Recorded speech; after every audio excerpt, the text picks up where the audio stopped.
আসসালামু আলাইকুম। কেমন আছেন বন্ধুরা? আশা করি সবাই ভালো আছেন।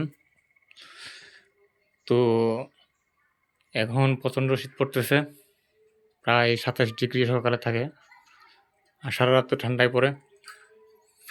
তো আপনারা চেষ্টা করবেন পাখিকে রোদে দেওয়ার জন্য, কারণ রোদের মধ্যে ভিটামিন ডি থাকে। আর আমার পাখিগুলা মাশাল্লাহ আলহামদুলিল্লাহ সুস্থ হয়ে আছে এখন।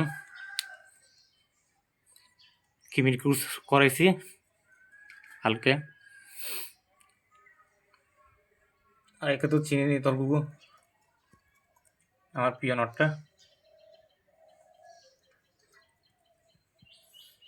আর এটা হচ্ছে টেম্পেয়ার, নর্মাদি কনফার্ম 100%। তো নিচেরটা মাদি, উপরেরটা নর।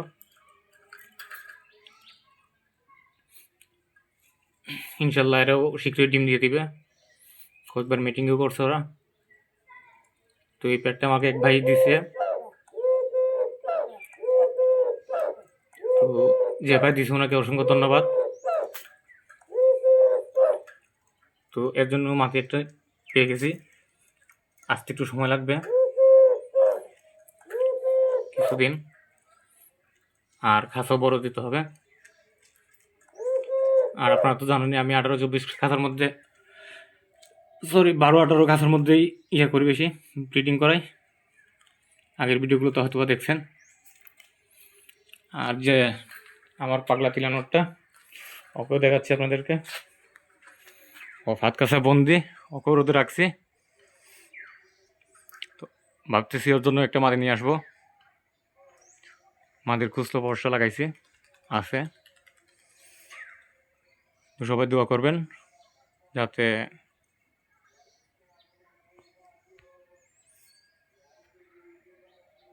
ওর জন্য একটা মাদি পেয়ে যায়, আর ভাত কাঁচা ইউজ করতে না হয়।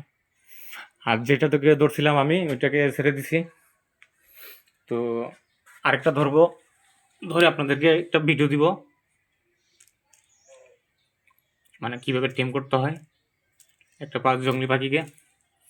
এটা ইজি একদম, আপনার এটা আমি দেখাই দিব আপনাদেরকে। আর অনেকেই নাম্বার দেন, কিন্তু আপনাদেরকে আমি বলছিলাম বাংলা সংখ্যায় আর কি আপনার নাম্বার দেওয়ার জন্য, মোবাইল নাম্বার, যেমন 017185344, এরকম এরকম না লেগে আপনারা লিখবেন 017152 3, এরকম করে। আশা করি বুঝতে পারছেন, না বুঝলে আবার কমেন্টে জেনে নেবেন। আর কারো যদি কোনো পাখি লাগে অবশ্যই কমেন্টে জানাবেন, ইনশাল্লাহ ম্যানেজ করে দিতে পারবো। আর সবাই কেমন আছেন জানাবেন। সবাই সুস্থ থাকবেন, ভালো থাকবেন। আর আমার পাখিগুলোর জন্য দোয়া করবেন একটু। আসসালামু আলাইকুম।